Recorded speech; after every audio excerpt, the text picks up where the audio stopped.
ಗುರು ಮಹಾಂತ ಶ್ರೀಗಳ ಸೇವೆಗೆ ರಾಜ್ಯದ ಉನ್ನತ ಗೌರವ, ಡಾಕ್ಟರೇಟ್ ಪದವಿ ಪ್ರದಾನ. ಚಿತ್ತರಗಿ ಶ್ರೀ ವಿಜಯ ಮಹಾಂತೇಶ ಸಂಸ್ಥಾನ ಮಠದ ಪೀಠಾಧಿಪತಿಗಳಾದ ಪೂಜ್ಯ ಶ್ರೀ ಗುರು ಮಹಾಂತ ಶ್ರೀಗಳಿಗೆ ರಾಜ್ಯಪಾಲರಾದ ಥಾವರ್ ಚಂದ್ ಗೆಹ್ಲೋಟ್ ಅವರು ಶುಕ್ರವಾರ ಬೆಳಗ್ಗೆ ಲೋಕಭವನದಲ್ಲಿ ನಡೆದ ಸಮಾರಂಭದಲ್ಲಿ ಗೌರವ ಡಾಕ್ಟರೇಟ್ ಪದವಿ ಪ್ರದಾನ ಮಾಡಿದರು. ಸಮಾಜ ಸೇವೆ, ವ್ಯಸನ ಮುಕ್ತಿಗಾಗಿ ನಡೆಸಿದ ಮಹಾಂತ ಜೋಳಿಗೆ ಅಭಿಯಾನ ಹಾಗೂ ಬಸವತತ್ವದ ಪ್ರಚಾರ ಪ್ರಸಾರ ಕ್ಷೇತ್ರದಲ್ಲಿ ಸಲ್ಲಿಸಿದ ಅಮೋಘ ಸೇವೆಯನ್ನು ಪರಿಗಣಿಸಿ ಈ ಉನ್ನತ ಗೌರವವನ್ನು ನೀಡಲಾಯಿತು. ವರ್ಷಗಳಿಂದ ಸಮಾಜಮುಖಿ ಕಾರ್ಯಗಳಲ್ಲಿ ತೊಡಗಿಸಿಕೊಂಡಿರುವ ಗುರು ಮಹಾಂತ ಶ್ರೀಗಳು ಶಿಕ್ಷಣ, ಧಾರ್ಮಿಕ ಜಾಗೃತಿ ಮತ್ತು ಮಾನವೀಯ ಮೌಲ್ಯಗಳ ಬೆಳೆಸುವಿಕೆಯಲ್ಲಿ ಮಹತ್ತರ ಕೊಡುಗೆ ನೀಡಿದ್ದಾರೆ. ಅವರ ಸೇವಾ ಮನೋಭಾವಕ್ಕೆ ರಾಜ್ಯ ಮಟ್ಟದಲ್ಲಿ ದೊರೆತ ಈ ಗೌರವವು ಭಕ್ತರು ಹಾಗೂ ಅಭಿಮಾನಿಗಳಲ್ಲಿ ಹರ್ಷ ಮೂಡಿಸಿದೆ.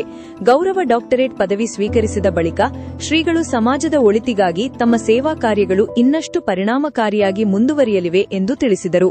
ಈ ಸಂದರ್ಭದಲ್ಲಿ ಉಭಯ ಪೂಜ್ಯರು, ವಿವಿಧ ಕ್ಷೇತ್ರಗಳ ಗಣ್ಯರು, ಕ್ಷೇತ್ರದ ಶಾಸಕ ಡಾ ವಿಜಯಾನಂದ ಎಸ್ ಕಾಶಪ್ಪನವರ, ಮಠದ ಭಕ್ತರು ಹಾಗೂ ಸಾರ್ವಜನಿಕರು ಗುರು ಮಹಾಂತ ಶ್ರೀಗಳಿಗೆ ಅಭಿನಂದನೆ ಸಲ್ಲಿಸಿ ಶುಭಾಶಯಗಳನ್ನು ತಿಳಿಸಿದರು.